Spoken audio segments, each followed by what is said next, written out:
ರೈತರು ಸಹಾಯಕತೆ ಈಗ ದುಡ್ಡು ಕೊಡೋಕ್ಕಿಲ್ಲ ನನ್ನ ಮಕ್ಕಳು ಎಲ್ಲರೂ ರೈತರು ವಿಷ ಕೊಟ್ಬಿಡ್ಲಿ ಬಿಡಿ. ಇಂಥ ಮುಖ್ಯ ನನ್ನ ಮಕ್ಕಳಿಗೆ ಓಟ್ ಹಾಕಿದೀವಲ್ಲ, ನಾಚಿಕೆ ಆಗ್ಬೇಕು ಈ ಸರ್ಕಾರಕ್ಕೆ. ಏನು ಬಂದೈತಿ ಇವ್ರು ಗೊತ್ತು? ನಮ್ಮ ದುಡ್ಡನ್ನ ನಮಗೆ ಕೊಡಕ್ಕೆ ಯಾಕೆ ಕಲಿಸ್ತಾರೆ? 6-7 ವರ್ಷದಿಂದ ನಮ್ಮ ರೈತರು ದುಡ್ಡನ್ನ ವೈದ್ಯ ಮಾಡಕ್ಕೆ ಇವ್ರಿಗೆ ಏನ್ ಬಂದೈತೆ ಗೊತ್ತು?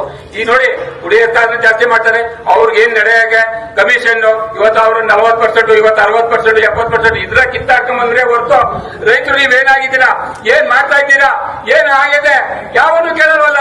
ಲೋಕೋಪಯೋಗ ಇಲಾಖೆ ಅಜಮತ್ ಮಾಡ್ತಾರ, ಅವ್ರಿಗೂ ಜಾಸ್ತಿ ಕೊಡ್ಬೇಕು ಅವ್ರಿಗೆ ಅಂತ. ನನ್ನ ಮಕ್ಳಿಗೆ ಮಂತ್ರಿಗಿರಿ ಕೊಟ್ಟವ್ರೆ, ಅವ್ರು ಅವರು ಬರ್ತಾರೆ ಹೋಗ್ತಾರೆ, ಎಲ್ಲೋ ಓದಿರ್ತಾರೆ. ರೋಡ್ ಸರ್ವೆ ಮಾಡಕ್ ಬಂದ್ರು ಪಾಪ ಮೊನ್ನೆ ಯಾರೋ ಕೃಷ್ಣಬೈರೇಗೌಡರು ಯಾರೋ ಬಂದಿದ್ರು ಬೇಗೂರಿಂದ ಇಲ್ಲಿ ಇರ್ತಕ್ಕ ಎಲ್ಲ ಹೋಗ್ಬೋದು. ನಾಚಿಕೆ ಆಗ್ಬೇಕು ಇವ್ರಿಗೆ.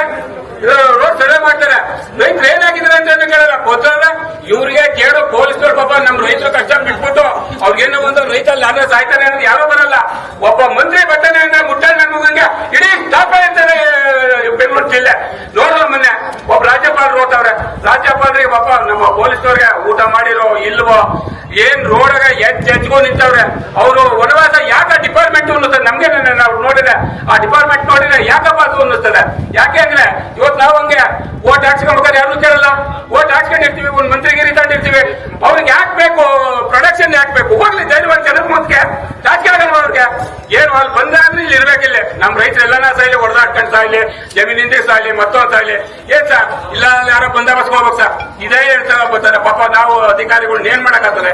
ರಾಜಕಾರಣಿಗಳನ್ನಂತ ಮುಟ್ಟಾಡ್ರು ಮೊದಲು ನಾವು ಓಟ್ ಹಾಕೋರೆ ಮುಟ್ಟಾಡ್ರಾಗಿದ್ದೀವಿ, ಏನು ಅವ್ರಲ್ಲೇ ಹೇಳೋದಲ್ಲ. ಅದೇ ಆಗಿರೋದು. ನಾವು ಏನು ಕೇಳಬೇಕಲ್ಲ ಸರಿಯಾಗಿ ಅವ್ರ ಮಕ್ ಕೂಗುದು ಬಹಳ ಬೋಳಮಾನ ಎನ್ನುವಂತ ಶಕ್ತಿ ನಮ್ಗೆ ಬೇಕು. ರೈತರು ಮುಂದಿನ ಹೋರಾಟಕ್ಕೆ ಜಾಸ್ತಿ ಜನ ಸೇರ್ಕೊಂಡು ಈ ಸರ್ಕಾರಕ್ಕೆ ಧಿಕ್ಕಾರ, ಸರ್ಕಾರಕ್ಕೆ